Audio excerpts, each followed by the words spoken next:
Hello friends, welcome to home makers Pavul. நம்ம இன்றைக்கி பார்க்க போகிறது கிறிஸ்பான உளுந்து வடையை மிக்சியில் அரைச்சி நம்ம செய்ய போகிறோம். டிப்ஸ் அண்ட் ட்ரிக்ஸோடு நான் உங்களுக்கு சொல்கிறேன். இதில் வந்து ஒரு சீக்ரெட் இன்க்ரீடியண்ட்டும் நம்ம சேர்க்க போகிறோம். நான் வீடியோவோட நடுவில் அது வரும். நான் உங்களுக்கு அது ஃபுல் டீட்டெயிலாக வீடியோவை ஸ்கிப் பண்ணாமல் பாருங்கள்.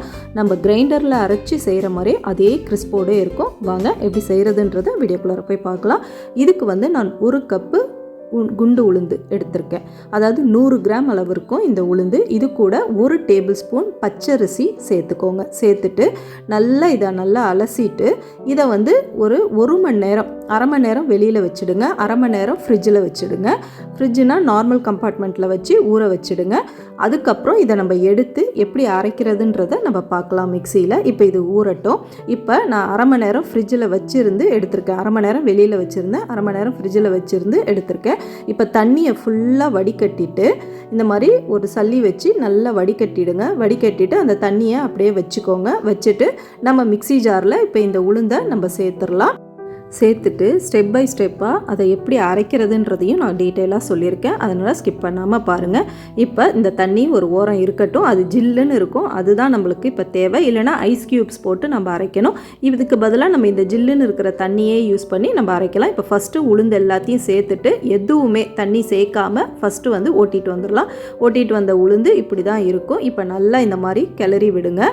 கிளறி விட்டுட்டு திருப்பியும் எதுவுமே சேர்க்காமல் ஒரு ஓட்டிட்டு வாங்க. இப்போ நல்லா அந்த அடியிலேருந்து கிளறி விட்டுட்டு திருப்பி வந்து மிக்சியை நம்ம இந்த உளுந்தை சேர்த்து திருப்பி அரைச்சிட்டு வந்துடுவோம். இப்போ பாருங்கள், இப்போ ரெண்டாவது அரைச்சதுக்கப்புறம் இப்படி இருக்கும். கொஞ்சம் மாவு பதத்துக்கு வந்திருக்கும். இப்போ வந்து 1 டீஸ்பூன் அளவுக்கு தண்ணி சேர்த்துக்கோங்க. 1 டீஸ்பூன் நான் சேர்க்குறேன் பாருங்கள். அந்த அளவுக்கு சேர்த்துட்டு இப்போ திருப்பி நம்ம அரைச்சிட்டு வரலாம்.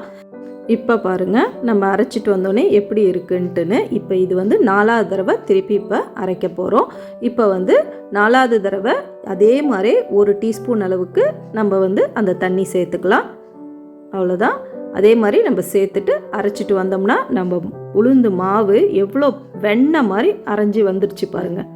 இதே மாதிரி 4 தடவை கரெக்டாக இதே மாதிரியே நீங்கள் ஸ்டெப்ஸ் ஃபாலோ பண்ணிங்கன்னா நம்ம மாவு வந்து கிரைண்டரில் அரைக்கிற மாதிரியே சூப்பராக வெண்ணெய் மாதிரி உருண்டு திரண்டு இப்படி வரும். பார்த்தீங்களா, வெண்ணெய் மாதிரி அப்படியே உருண்டு அழகாக வந்திருக்கு. இப்போ இதில் நம்ம 1 டீஸ்பூன் உப்பு சேர்த்துடலாம். மிளகு ஜீரக பொடி 1 டீஸ்பூன் அளவுக்கு நுணுக்கி வச்சுருக்கேன், அதையும் சேர்த்துக்கிறேன். 2 பச்சை மிளகா பொடியாக நறுக்கி வச்சுருக்கேன், அதையும் சேர்த்துக்கிறேன். கொத்தமல்லியை நம்ம அப்புறம் சேர்த்துக்கலாம். இப்போ இது எல்லாத்தையும் சேர்த்துட்டு நம்ம இதில் சேர்க்க போகிற சீக்ரெட் இன்க்ரீடியண்ட் இப்போ சேர்த்துருவோம். 1 டேபிள் ஸ்பூன் கடலை மாவு. நம்ம வந்து 100 கிராம் உளுந்து, 1 டேபிள் ஸ்பூன் அரிசி, பச்சரிசி சேர்த்து ஊற வச்சதுக்கு 1 டேபிள் ஸ்பூன் கடலை மாவு சேர்த்து இந்த மாதிரி கையால் நல்லா பீட் பண்ணுற மாதிரி, அதாவது நல்லா கலந்து விடுங்க. நீங்கள் ஹேண்ட் பீட்டர் வச்சுருந்தா கூட அதால் நல்லா அந்த மாதிரி கலந்து விடலாம். நல்லா அந்த மாதிரி ஃப்ளஃபியாக வரணும். அந்த மாவு வந்து பொங்கி நல்லா வரணும். அந்த மாதிரி கையால் நல்லா வந்து கலந்து விடுங்க. கலந்து விட்டுக்கிட்டே இருக்கும்பொழுது உங்களுக்கு மாவோட பதம் பார்த்தீங்கன்னா நல்லா வெண்ணெய் மாதிரி இந்த மாதிரி உருண்டு திரண்டு சூப்பராக இருக்கும். இந்த ஸ்டேஜில் இப்போ வந்து நம்ம கலக்கிறத நிறுத்திடலாம். இப்போ வந்து கொத்தமல்லி இலையை சேர்த்துக்கோங்க. சேர்த்துட்டு திருப்பி அதே மாதிரி ஒரு 2 செகண்ட் நல்லா வந்து கலந்து விடுங்க. நம்மளுக்கு கலந்து இந்த மாதிரி பீட் பண்ணுற மாதிரி கலக்கும் பொழுது மாவு வந்து நிறையா காண்ற மாதிரி இருக்கும். நம்ம அரைச்சி எடுத்தோடனே கம்மியாக இருந்துச்சு இல்லையா, இப்போ பார்த்தீங்கன்னா மாவோட தன்மை இப்படி தான் இருக்கும். ஓரத்தில் இருந்து வடைக்கு மாவை எடுத்து நம்ம வந்து எண்ணெயில் போடணும். வடை தட்டி எப்போவுமே சென்டர்லேருந்து எடுக்காமல் இந்த மாதிரி ஓரத்துலேருந்து எடுத்து போடலாம். இப்போ வந்து எண்ணெய் காஞ்சிடுச்சு. வடையை வந்து இப்போ நம்ம எப்படி போட்டு எடுக்கலான்றதை நம்ம பார்க்கலாம். நல்ல எண்ணெய் வந்து சூடாக சூடான எண்ணெயை ஸ்லோ ஃப்ளேமில் வச்சுட்டு இந்த மாதிரி வடைகளை ஒன்று ஒன்றா தட்டி போடுங்க. போட்ட உடனேயே திருப்பி விடாதீங்க. கொஞ்சம் மேல் பாகம் வெந்த பிறகு அடியில் திருப்பி விடுங்க. அப்போ தான் வந்து எல்லா இடமும் வடை வந்து வெந்து கிறிஸ்பாக வரும். நமக்கு கிரைண்டரில் அரைச்சி எப்படி நம்மளுக்கு மேலே கிறிஸ்பாக உள்ளே வந்து சாஃப்டாக இருக்குமோ அதே மாதிரி இந்த வடை இருக்கும். இந்த மாவுக்கு எனக்கு வந்து 14 வடை வந்தது. ஸோ வரப்போகிற ஃபெஸ்டிவலுக்கு பேச்சுலர்ஸ் அண்ட் புதுசாக கல்யாணம் ஆன பசங்க, பிகினர்ஸ் எல்லோருமே இந்த மாதிரி ட்ரை பண்ணி பாருங்கள். ரொம்ப ஈஸியாக ஃபாலோ பண்ணி இந்த டிப்ஸ் அண்ட் ட்ரிக்ஸை ஃபாலோ பண்ணி ஈஸியாக நீங்கள் செஞ்சிடலாம். மிக்சியிலே நம்ம செய்யும் பொழுது அதே கிறிஸ்போடு இந்த வடை கிடைக்கும் பொழுது நம்ம கிரைண்டரில் அரைச்சி கஷ்டப்பட வேண்டாம். நீங்களும் ட்ரை பண்ணி பார்த்துட்டு எப்படி வந்ததுன்னு கமெண்ட் செக்ஷனில் ஃபீட்பேக் சொல்லுங்கள்.